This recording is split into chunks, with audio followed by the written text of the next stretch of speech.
जम्मू कश्मीर में बीते बुधवार यानी 7 सितंबर को जम्मू यूनिवर्सिटी के स्टाफ क्वार्टर में एसोसिएट प्रोफेसर डॉक्टर चंद्रशेखर का शव फंदे से लटका मिला था। रिपोर्ट्स के मुताबिक उन्होंने फांसी लगाकर अपनी जान दे दी। वहीं आपको बता दें कि डॉक्टर चंद्रशेखर जम्मू विश्वविद्यालय में मनोविज्ञान के टीचर थे। डॉक्टर चंद्रशेखर दलित जाति से संबंध रखने वाले मूल रूप से उत्तर प्रदेश के मेरठ के रहने वाले थे। नमस्कार, मेरा नाम काजल है और आप देखना शुरू कर चुके हैं इक्वालिटी न्यूज। दरअसल आत्महत्या से कुछ दिन पहले ही डॉक्टर चंद्रशेखर पर यौन उत्पीड़न का आरोप लगा था और यूनिवर्सिटी के कुछ छात्र छात्राओं ने मृतक प्रोफेसर के खिलाफ यौन उत्पीड़न की शिकायत दर्ज की थी, जिसके मद्देनजर यूनिवर्सिटी प्रशासन की ओर से शिकायत को सेक्सुअल हरासमेंट से जुड़ी समिति को भेज दिया गया था। इसी शिकायत के आधार पर डॉक्टर चंद्रशेखर को निलंबित कर दिया गया। कॉलेज के विद्यार्थियों ने प्रशासन की कार्रवाई को एक तरफा बताते हुए यह आरोप लगाया है कि दलित प्रोफेसर को मामले में अपनी सफाई देने का कोई मौका नहीं दिया गया और उनके खिलाफ एक तरफा कार्रवाई कर दी गई, जिससे मायूस होकर प्रोफेसर ने आत्महत्या कर ली। बहुत बड़ा शर्मनाक है जो जम्मू विश्वविद्यालय 7 तारीख ਨੂੰ ਹੋਇਆ। ਸਾਡੇ ਪ੍ਰੋਫੈਸਰ ਸੀ प्रोफेसर चंद्रशेखर जी, जिन्हें इतने 17 साल अपनी जिंदगी दे दिते, इतने अपने पूरा तन मन कन्नै बच्चों की जम्मू की सेवा की। अज उन्हें इन्नी बुरे तरीके कन्नै देहांत होया उनका। और मैं तुंदे माध्यम कन्नै आखना चाहना, ये उन्होंने कोई हत्या नहीं है, सुसाइड नहीं है, ये हत्या है। ये इस एडमिनिस्ट्रेशन ने की, कुर्सियां पर बैठे तानाशाही की, जेडे अपना एक नैक्सस क्रिएट किया, जेडे अपने का बंदे, मेरा दोस्त, ये मेरा क्लासमेट, यही मेरा अपनी मेरी बात पर करेगा, मेरे इशारों पे नाचेगा, वही यहाँ पे हमारी बात करेगा। इसलिए मैं आपके माध्यम से ये कहना चाहता हूँ कि हमारे जो प्रोफेसर चंद्रशेखर जी, उनको इंसाफ होना चाहिए। कि यहाँ पे हरासमेंट का बहुत पुराना और लॉबी सिस्टम बहुत स्ट्रांग है हमारी जम्मू यूनिवर्सिटी में। इतनी स्ट्रांग अगर हमारी जम्मू कश्मीर और जम्मू कश्मीर हिंदुस्तान के साथ हो वो ज़्यादा अच्छा होता, लेकिन यहाँ पे इनकी लॉबी इतनी स्ट्रांग है कि ये किसी भी एक बंदे को हरास करके उसको मारने की ये क्षमता रखते हैं। तो हमें भी ये सुनने को मिला। देखो, क्योंकि मैं उनका स्टूडेंट नहीं था, इसलिए मैं इस चीज़ को पुख्ता नहीं कर सकता कि ये हुआ ही नहीं, बट बहुत सारे स्टूडेंट्स को मेरे को ये क्यों उनके लिए अलग चेयर लगती थी, उनके लिए दूर चेयर लगाई जाती थी, उनको डिस्पोजल कप में दिया जाता था। सिर्फ इस वजह से कि वो शायद अदर कास्ट से आते हैं, या फिर इस वजह से कि वो एचओडी मैम उनको पसंद नहीं करती। यहाँ पे जो एचओडी चाहता है आमिर साहब, वही होता है। तो हम सीबीआई डिमांड करते हैं, हम चाहते हैं कि उस पर सीबीआई आए, काम करे और बताए कि क्या वो सच है या झूठ है। लेकिन आप मुझे बताएं कि क्या 23 लड़कियों ने एक ही क्लास की और एक ही टाइम पे कैसे सेक्सुअल हरासमेंट हो, और उसके बाद कैश कमेटी इतनी कैश कमेटी स्ट्रॉन्ग कि उन्होंने 3 दिन में काम कर दिया। पहली बात है, अगर सीबीआई इंक्वायरी या सिट इंक्वायरी करती है, उसके बाद ये टर्मिनेट होने चाहिए, सस्पेंड नहीं टर्मिनेट, और उनको अंदर जेल में होने चाहिए। क्यों? क्योंकि ये मर्डर है, ये सुसाइड नहीं है, ये मर्डर है। प्रोफेसर चंद्रशेखर चंद्र जी हमें छोड़ के चले गए हैं, उन पे हरासमेंट थी, वो इस चीज़ को टॉलरेट नहीं कर पाए। लेकिन मैं आमिर साहब आपको खुले शब्दों में ये बताना चाहता हूँ कि यहाँ पे 70% एमफिल पीएचडी के बच्चे हरासमेंट के शिकार हैं, और 20 से 25% प्रोफेसर्स जो असिस्टेंट हैं वो एचओडी के शिकार हैं। और ये सिर्फ मैं नहीं कह रहा हूँ, आप किसी भी बच्चे को यहाँ से उठा के ले जाओगे, वो यही कहेंगे कि यहाँ पे हरासमेंट सबसे ज्यादा है। बता दें कि डॉक्टर चंद्रशेखर ने अपने ऊपर लगाए गए आरोपों को साफ तौर पर झूठा करार दिया था। उन्होंने आत्महत्या से पहले बोर्ड पर लिखा था कि सब सच है क्योंकि कहानी ही झूठी है।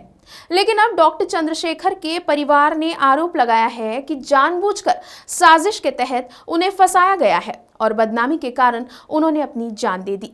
सर, मैं ये जानना चाहती हूँ कि एक इतना हंसता खेलता इंसान ऐसे कैसे कर सकता है। मतलब डिपार्टमेंट में उसके साथ इतना हरासमेंट किया जा रहा था, कुछ चीज़ें वो मुझे पहले बताया करते थे घर में आके, मेरे अपनी आंखों देखी चीज़ें हैं। मेरी शादी होकर जब मैं यहाँ पे आई थी तो प्रोग्राम हुआ करते थे, तो वहाँ जो प्रोग्राम होते थे, एड्स का कोई प्रोजेक्ट चल रहा था, अभी मुझे अच्छे से वर्ड्स याद नहीं आ रहे हैं, तो सेलिब्रेशन हुआ करता था। मैं आपको उस टाइम की बात बता रही हूँ। तो वहाँ पे सीट्स भी नहीं होती थी मेरे हस्बैंड के बैठने के लिए।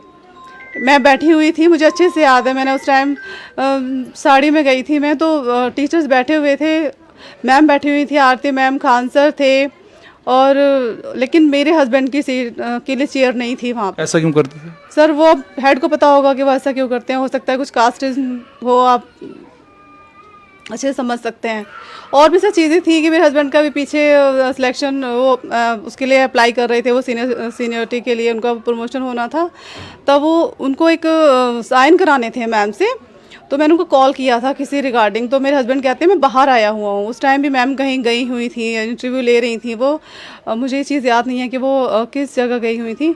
तो उन्होंने मुझे कहा कि मैं मैम के साइन कराने आया हूँ, इतनी देर से वेट कर रहा हूँ। मैंने कहा क्यों? कि मैम ने मुझे कहा है कि अपना वो दिखाओ, आइडेंटिफिकेशन दिखाओ आप। मेरे हस्बैंड के ऊपर जो एलिगेशन लगाए गए हैं, जो उन्होंने बोला है, वो ऐसे इंसान नहीं है। आप कहीं भी उनकी सर्चिंग कर लीजिए। मैं उनके साथ पढ़ी हूँ यूनिवर्सिटी में, मैं उनको कितने सालों से जानती हूँ। हम दोनों CCS यूनिवर्सिटी से MPhil PhD किया है, मैं कितने सालों से उनको जानती हूँ। वो मेरे बहुत अच्छे फ्रेंड थे, बहुत अच्छे हस्बैंड थे। वो ऐसे नहीं हो सकते कि आप मतलब अपने काम के लिए उनको फंसा दिया उनको। और जो कमेटी जिसने रिपोर्ट दी है उनको, मतलब आपने उनकी टीचिंग सस्पेंड की। आपने ऐसे टीचिंग कैसे सस्पेंड किया? आपने टीचिंग सस्पेंड किया आपने, आप बाकायदा सबके आप बयान लेते। 5 दिन के अंदर 5 दिन के अंदर ऐसे थोड़ी ना होता है। तो सब कुछ प्री प्लान है ना कि इसको मेरे मतलब रिटायर होने से पहले इनको यहाँ से निकालो डिपार्टमेंट से। तो इतना चीज़ों से प्यार नहीं होना चाहिए ना कि मेरी पूरी लाइफ एक्सपॉइल हो गई, मेरे बच्चे बर्बाद हो गए, मेरी फैमिली ख़राब हो गई, मेरी फैमिली। हाँ, आप क्या करूँगी सर मैं? मेरे बच्चे बर्बाद हो गए बिल्कुल। एक हंसता खेलता इंसान इस दुनिया से चला गया। पुलिस से कुछ चाहती हैं क्योंकि ये मामला पुलिस के पास चला गया? पुलिस से मैं चाहती हूँ वो अच्छे से इन्वेस्टिगेशन करें। और मैं अपने जम्मू प्रशासन से भी चाहती हूँ कि वो पूरा सपोर्ट करें और सही चीज़ निकाल के बाहर लाएं। और मेरे हस्बैंड के ऊपर जो एलिगेशन लगाए हैं वो सब झूठे हैं। मैं 100% कह सकती हूँ वो कुछ भी सच्चाई नहीं है। और जिस भी षड्यंत्र के तहत उनके साथ ये सब कुछ किया गया, उन सबको पनिश किया जाए। जम्मू कश्मीर के एसोसिएट प्रोफेसर डॉक्टर चंद्रशेखर की मौत मामले की जांच करने के लिए अब स्पेशल इन्वेस्टिगेशन टीम SIT का गठन कर दिया गया है। पहले ही दिन SIT के अफसरों ने जम्मू विश्वविद्यालय के कुलपति कार्यालय पहुंचकर जरूरी सबूत जुटाते हुए पूछताछ की है। वहीं SIT ने कुलपति, रजिस्ट्रार, डीन आदि से भी पूछताछ की है और जरूरी रिकॉर्ड्स भी मांगे हैं। वारदात के दिन का मनोविज्ञान विभाग का CCTV फुटेज, बर्थडे सेलिब्रेशन की CCTV फुटेज, यौन उत्पीड़न शिकायत आंतरिक जांच समिति के पास छात्राओं द्वारा दिया गया है। शिकायत पत्र, शिकायत में दी गई वीडियो, ऑडियो, समिति की जांच रिपोर्ट आदि रिकॉर्ड पुलिस ने जम्मू विश्वविद्यालय प्रशासन से मांगा है। हालांकि सूत्रों का कहना है कि विश्वविद्यालय प्रशासन ने समिति के पास पहुंची शिकायत और इसकी जांच का रिकॉर्ड देने से पुलिस को साफ तौर से मना कर दिया है। इस दौरान ये कहा गया कि वो रिकॉर्ड को देख सकते हैं लेकिन साथ नहीं ले जा सकते। हालांकि इस पर गांधीनगर के DSP सचित का कहना है कि ऐसी कोई बात नहीं हुई है। ये एक संवेदनशील मामला है और इसकी गंभीरता से जांच की जा रही है। जांच में जरूरी तमाम पहलुओं पर पूछताछ होगी और जिन लोगों से भी पूछताछ करने की जरूरत होगी उनसे पूछताछ की जाएगी। आपको बता दें कि इससे पहले भी हैदराबाद विश्वविद्यालय के छात्र रोहित वेमुला के आत्महत्या का मामला सामने आया था।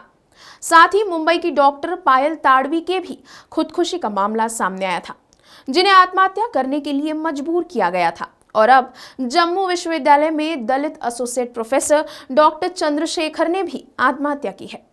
तो अब सवाल यह है कि क्या किसी को आत्महत्या करने के लिए मजबूर करना इतना आसान है? इस विषय पर आपकी क्या राय है, हमारे साथ कमेंट बॉक्स में जरूर शेयर करें।